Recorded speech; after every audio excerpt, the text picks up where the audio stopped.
我是呆呆，好久没有来做发展厂这个系列了。其实这家发展厂啊，我一直都知道。那我觉得它是一级战区，怎么说呢？就是非常非常多的优或者是网红会去那边。那我去那边看的话，常常就是那种身材非常好的。这边我个人觉得门槛偏高，所以有一些包括我的朋友，然后呢，我觉得他们就很优，但去了没有吃到菜，所以这边的话我一直很犹豫要不要介绍这样，因为去了你玩不到或玩不开心，那我就觉得好像也没那么适合这样，所以我之前都介绍一些比较好上手的。那这一件的话都是很优的，我觉得，有机会嘛，可以去探险看看。那这边的话，大概都像这类的身材，然后帅哥也有，然后身材很好也有，还有些日本的网红偶尔会去这里这样子。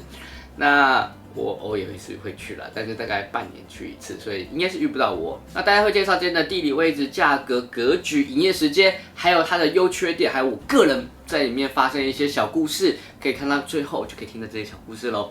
好，它的地理位置啊是在中央总武线的大久保车站。而且记得是北口哦。那北口的话，往这边走的话，它其实蛮好找的，就是拉面店的地下室1楼，非常好找。那地址的话可以公布出来，大家可以去找。那大久保车站稍微注意一下，因为如果你是坐3手线的话，有另外的车站叫做新大久保车站，不是这个哦，是中央总武线的大久保车站。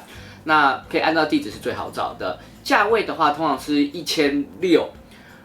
平日如果是开店时间是15点到16点之间的话是1000元，打烊的票价是22点到23点的话也是1000元，就是早鸟票跟晚鸟票，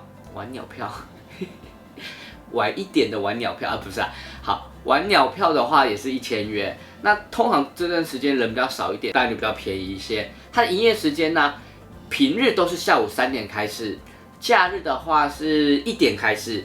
打烊的时间都是23点30分这样子，那详细的话可以去官网看。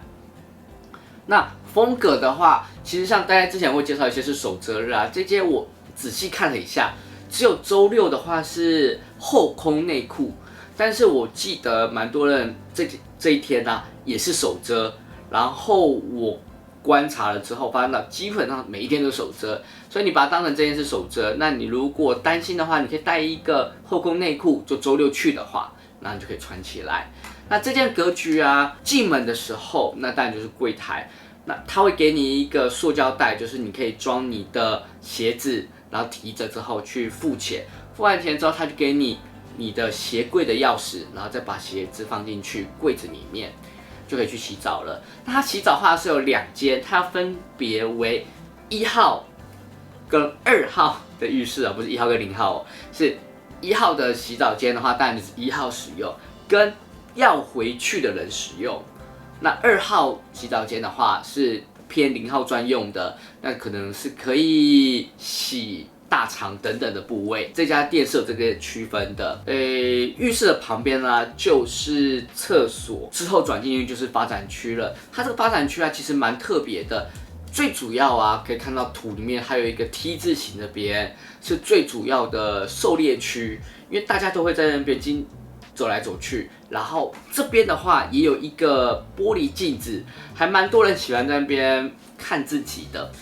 有时候看到最后，他只会看自己，不会去看其他人，所以这边可能要稍微注意一下这样子。再来，它的镜子，它的后面有一小区域，可以有一些小房间。那最主要的话还是，发展区这边比较多的房间。它的每个房间呢，特色都不太一样。有的房间是有镜子的啊，就是你在发生过程的时候，旁边是个镜子，是可以看到你的表情跟他的表情。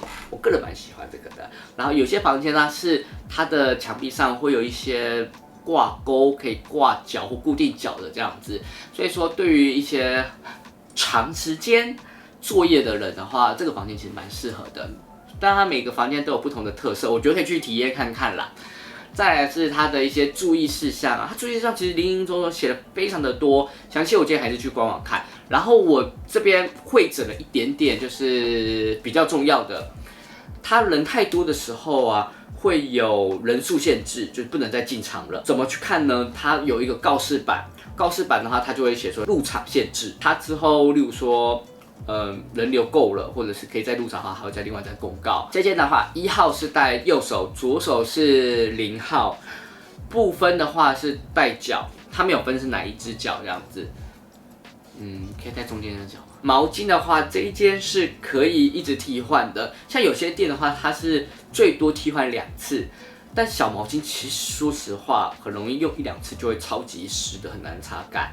所以说这件可以一直替换的话，好像不错，但不建议一直重复，就是你洗一次换一次，洗一次换一次，其实也蛮尴尬的。因为有时候那个柜台是会有其他的人进来，那你可能是全身光的，然后去换毛巾，这其实蛮尴尬的。所以就是看一下情况吧，然后真的很湿的去换这样子。这边的菜色的部分啊，大约年纪我觉得是20岁到45岁，它官方网站是写的40岁以内啦。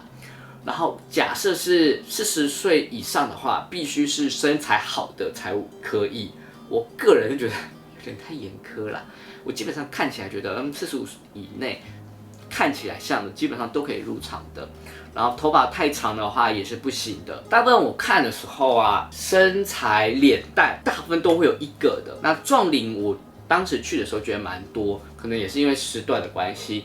我记得那时候是礼拜天的接近快晚上，就是下午5点之后。那我觉得啦，就是因为1号去那边，可能顶多就是2发，了不起3发就会回去了这样子，在下午的时段。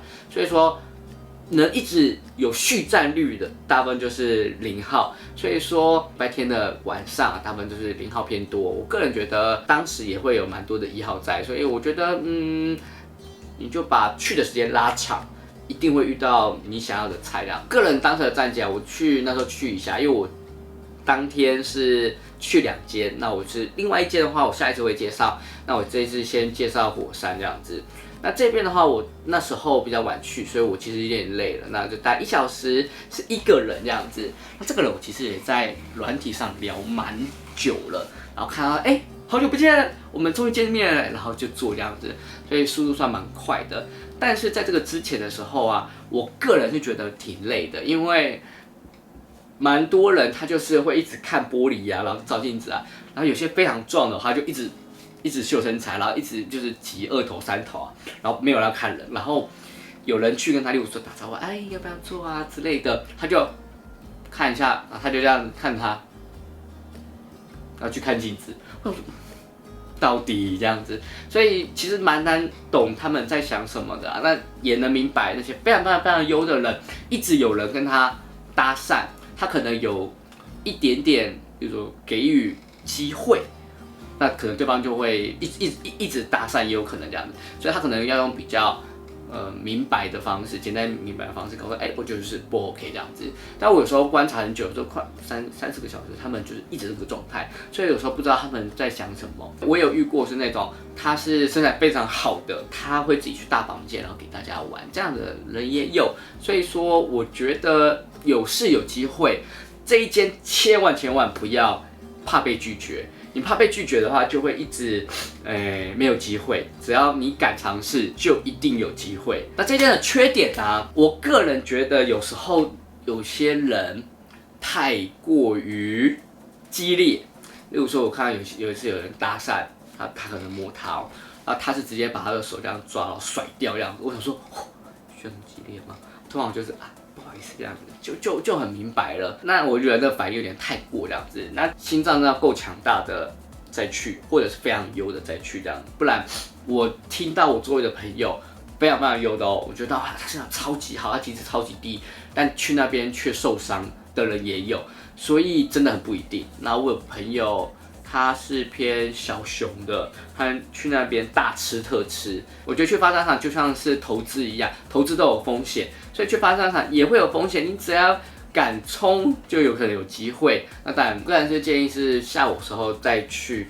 那如果之前可以去其他店，然后先去玩一玩，再来火山这一家，其实这样的方式也不错，不然可能会得失心太重。因为这边的话真的是一级战区，晚上的话也会有一些菜。那这支影片啊，就先到这边。那对于这家还有什么样的想问的话，可以在留言区问我，或者是自己到这边的话有什么体验的话，也可以留言在这边跟我说这样子。那如果喜欢这影片，记得按赞、分享、加订阅，大家下次见，拜拜。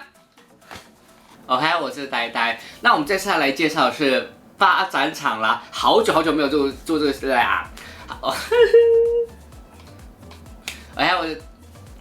我是呆呆，我是呆呆。我们这次要来介绍发展场，好久没有做